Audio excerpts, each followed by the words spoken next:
Nika, thank you very much for joining me. I found your guide, How to Change a Misinformed Mind, really helpful.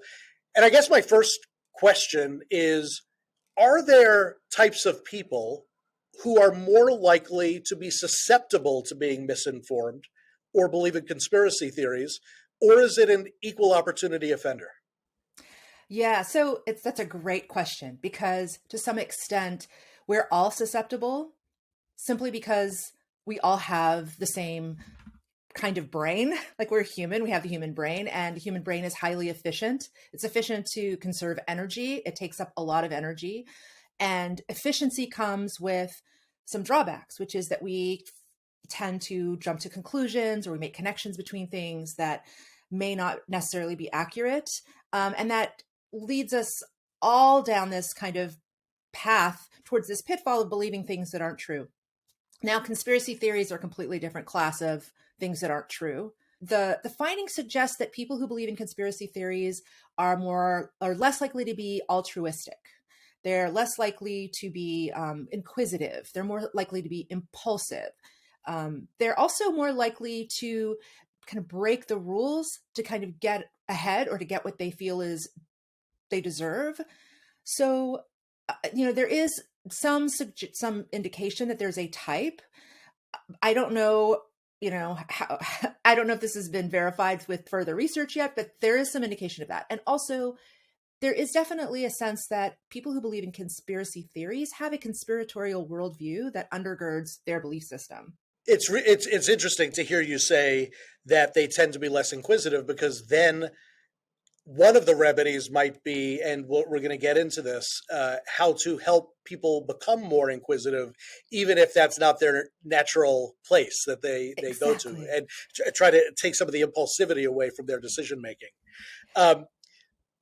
One of the things I think that's very discouraging in your guide, not because you wrote it, but because it just happens to be the thing that's effective, is that you can't go into conversations with somebody with a misinformed mind with the expectation that you're going to be able to change it in a single conversation. You have to play the long game.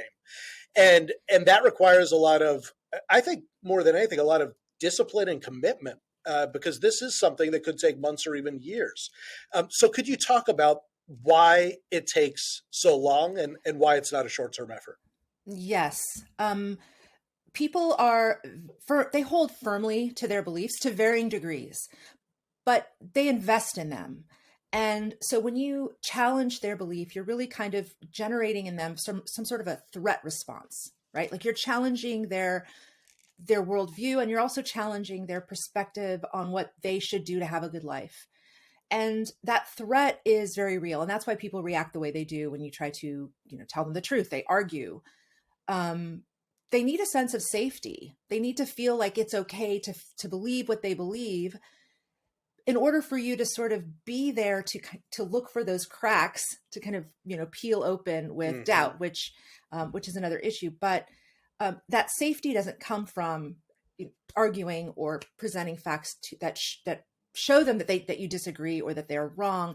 And also, people believe who they trust. Like, I believe Dr. Fauci because I trust him, not because I've seen the raw data he's seen. We all believe certain people we trust. And in order to be trustworthy, we have to have a relationship. We have to develop that relationship over time and be there.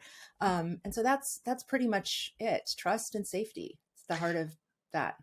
Right. And you brought up a moment ago that you can't just kind of stubbornly say, but these are the facts, and look up a document online somewhere and then be able to show them, here's what the CDC says about vaccine safety.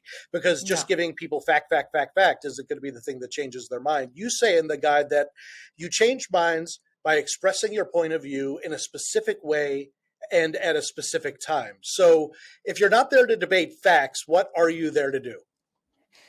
I believe, and this goes back to being inquisitive, you are there to look for openings. I mean, their minds aren't open. You're there to either look for little hopes, glimmers of openings, and just kind of pry them open a little bit. And that's really the goal. It's not to change the mind overall right away. It's to create potential, because a lot of times all you need to do is create that potential. Circumstances in their lives can change. And once that potential is there, if that doubt is there, those circumstances could generate a changed mind on their own. You're trying to create an environment in their heads. So, and that's the strategy. Look for those potential openings and maybe create them by being inquisitive yourself, by forcing them to be inquisitive.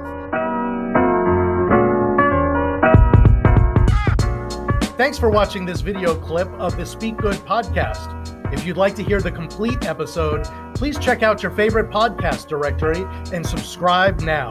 Thanks for watching.